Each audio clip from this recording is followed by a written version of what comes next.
Welcome back to another Next Day Notes. Man, everyone wake up feeling like they could conquer the world today. Woo! Florida State 31, Miami, fuck Miami, 28. What a fucking ball game, man. Like, I'm sure there's been a lot of instant reaction videos already from some folks, but so I'm sure I won't sound too different by saying something like this. Last night's win feels so fucking good, man. When's the last time you felt this good about a win? I mean, the UNC win earlier this year was nice because it's the way we won it, pretty much dominated. The UNC victory last year was nice because it was, kind of surprising and very lucky. But with so few wins the last couple of years, I mean, this one immediately goes to the top. You beat a hated rival. Fuck Miami. Fuck Miami. So hard. Oh, it feels so good. I just don't get that fan base. It doesn't matter. They all thought they were going to come in and just smoke us. And I thought they'd probably win just based on their passing attack in our secondary. But it's just funny how every year they're so cocky in spite of their record. Y'all, I mean, yes, we were 3-6. They were 5-4. So 2 games better on the win-loss column. But anyone with a brain who looked at, some stats knew that the game was going to be close. And if you didn't know, you could at least look at the fucking line. But anyway, those cocky motherfuckers got what they deserve. The 4-year losing streak to them, gone. It's just, God, it feels so good. I'm probably going to rewatch the game today just because fuck it. And the game itself, man, like, there's a few head-scratching decisions, like attempting the 50-plus yarder with Fitzgerald. That didn't make much sense, seeing how he's not very good. Even though it worked out in the long run, I thought kicking the field goal to go from being down 8 to down 5 wasn't a good decision, because I just am really nervous. I was really nervous Miami was going to go on a 4 or 5 minute drive and salt the game away. But I mean, it worked out, right? But on the whole, it's really hard to complain about the coaching last night. Extremely hard. I mean, on offense, they did exactly what many of us have been wanting them to continue to do every single game. They couldn't really do it last week with Milton at the helm. But with Travis back, they committed to the run. They stayed committed. I'd have to go look at the stats, but I know Travis had like 24 pass attempts. We probably had 45 rushing attempts. We ran more than we passed, and we won. Hey, you can do that. So they stuck with our identity. They committed to the run, and not just simply running the ball, but different runs, right? You had counters, you had pulling tackles, pulling guards, you had the read option going, you had quick pitches going. I mean, they were doing some creative things in the run game to get that going. And it was a beautiful thing to see, especially in the first half. And man, the statistic of Miami being 130th out of 130 teams in tackling, that reared its ugly head for them. My God. I mean, I read that, and I was hopeful that they would continue to suck at tackling, and boy, did they. My Lord. Especially in the first half, it was just like, I was like, yes, this is, first of all, it's our identity to run more, but definitely run against this fucking non-tackling slapdick team. Jesus, they are atrocious at tackling. So bad. And then, of course, you can't talk about this game for too long without talking about Jermaine Johnson. My God, man. It'd be sad to see him go. Only had him for a year, but what a year it's been, dude. He absolutely, and I'm not saying anything profound here. Everyone has a pair of eyes and saw what he did. He absolutely dominated the Canes. Absolute. And mind you, he did this, and I swear to God, not some putting on my Knowles glasses, he was held probably a dozen times that I noticed. Like, legitimately held and no call. And yet, he still finished the game with 7 tackles, 5 tackles for loss, 3 sacks, a forced fumble. The guy is a beast and is going to go down in Miami FSU lore. I will never forget this game from him. He was so fucking dominant. And not just the TFLs, right? Just the motor, every fucking play. All over the field. Of course, one of the biggest plays towards the end of the game was Miami's last drive, I believe. They had that 3rd and short, swinging out there. We have 2 guys in position to tackle, but just to make sure the guy doesn't get it, here comes Jermaine from the other side of the field and, crushes the ball carrier, and boom, that stops the drive. But my God, what a game. He won't go any further. He won't drop any further in the draft than probably round 2. Round 1 wouldn't shock me, but man, and Georgia just gave him to us. I mean, they're doing just fine, obviously, on defense, but that's how loaded they are. A guy like Jermaine falls in our fucking laps because he can't start at Georgia. An All-American, which is what Jermaine will be, probably a consensus All-American, couldn't start at Georgia. But what a fucking game. And of course, the first half, the big story beyond the turnovers, we got, Tyler Van Slapdick off his spot and had him cough up the ball a couple times. And Marion Cooper, the true freshman, balling. And it's frustrating from this respect. There's been a bunch of people saying, look, we have to have a better option than Travis J or Jerrion Jones. There's got to be someone. And even if you're not sure there is, give it a whirl and find out. We know what Jerrion Jones and Travis J are in coverage. Garbage. Give a young guy a shot like an Amarion Cooper. And they did, and he played excellent. Absolutely excellent game from him. I would suspect he starts, the next 2 games to close out the year. And it would shock me if he's a starter going into next year. But what a game by him. And forcing those early turnovers were great. But then, of course, I'm sure you were like me. You were like, we haven't taken full advantage. Going into halftime at 20-7, it felt good. I didn't expect to be up by 2 scores in the first half. I really didn't.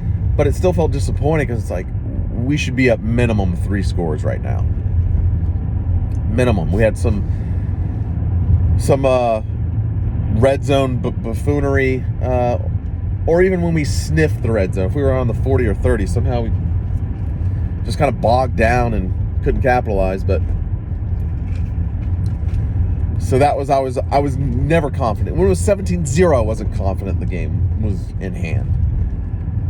And then we get to the third quarter, do a lot of nothing on offense, and it felt like we were getting a little too conservative with the play calling.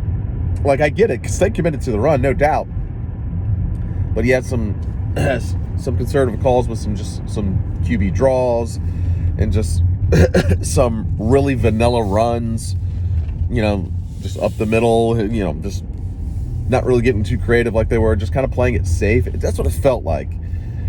But then, of course, there were moments, too, when the game was starting to shift to Miami's favor. We were on offense, where it was player execution that fucked it up, too. So I can't put it all on the coaching for that kind of offensive lull. There were that one drive specifically when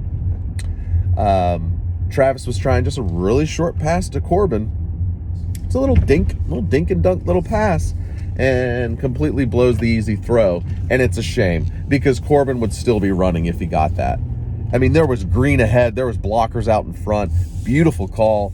Just piss poor execution. And then, of course, the turnover, trying to play it safe on 3rd and 9, which I can understand. And what sucks is on that, what was it, kind of a draw? I don't even remember what exactly it was. I'm not the best X's and O's guy.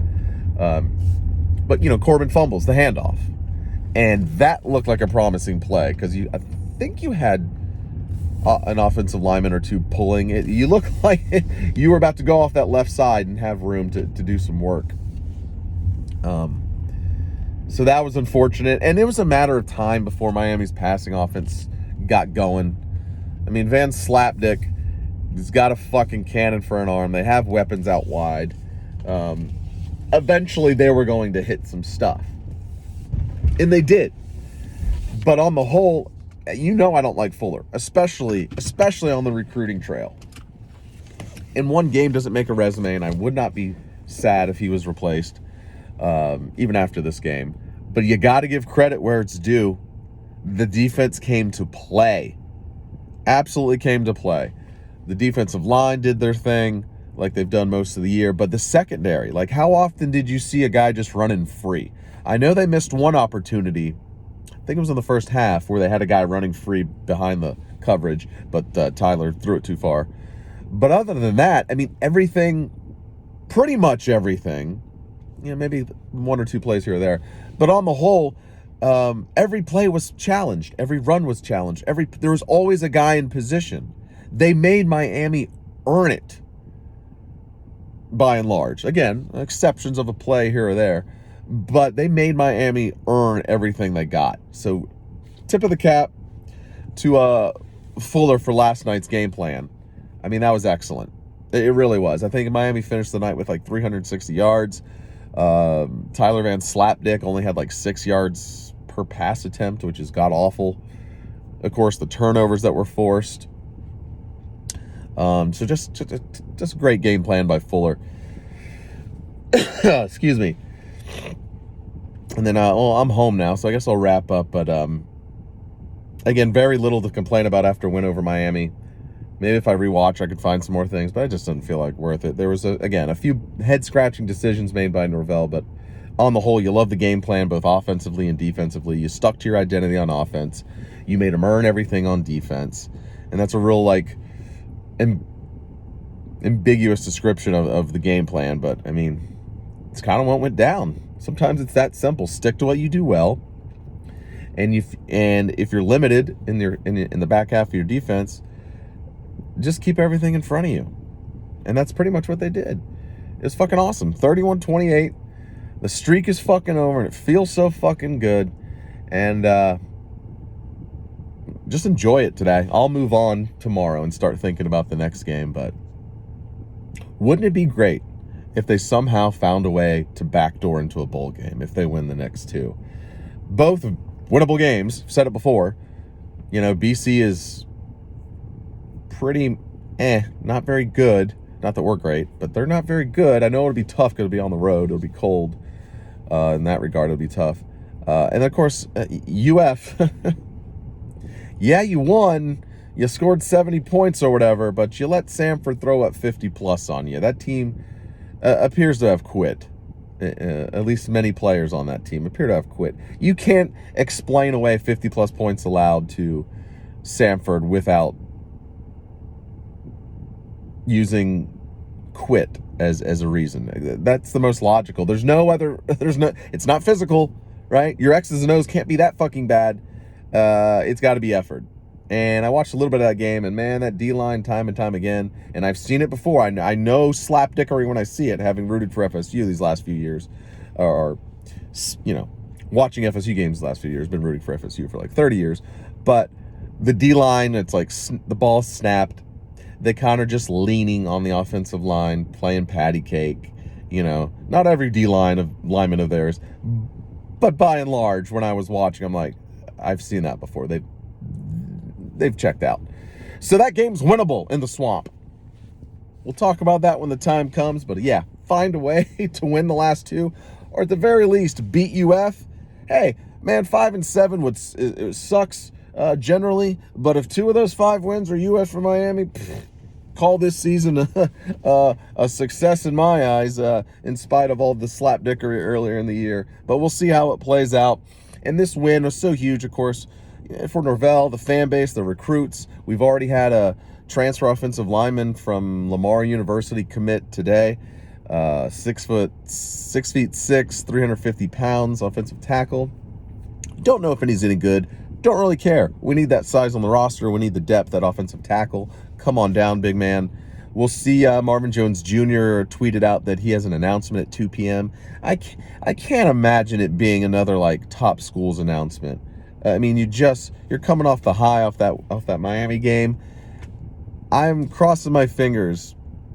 It's a commitment, which would be huge. He's one of the best edge rushers in the country, and you know he was there at the game. You saw what our edge guy Jermaine Johnson was doing. He's leaving. We need you, buddy.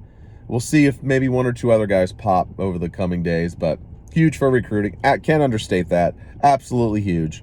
The gamble paid off by bringing all those guys in here, and we'll see how the rest of the last two games play out, man. This coaching staff really has an opportunity to redeem itself. I mean, again, they are not bereft of criticism. Every coaching staff should get criticized, especially one that has the record the staff has. But for those that don't look at metrics, don't look at things that have shown, yes, this team is definitely way better than last year, in spite of having the same record just, 2 days ago before yesterday's win. Getting wins matters, and now the casual fan can see and buy in if you start stacking up a couple more wins. That's what happens. All right, well, till next time, fuck Miami. Fuck Miami. Go Noles. I'll see you next time.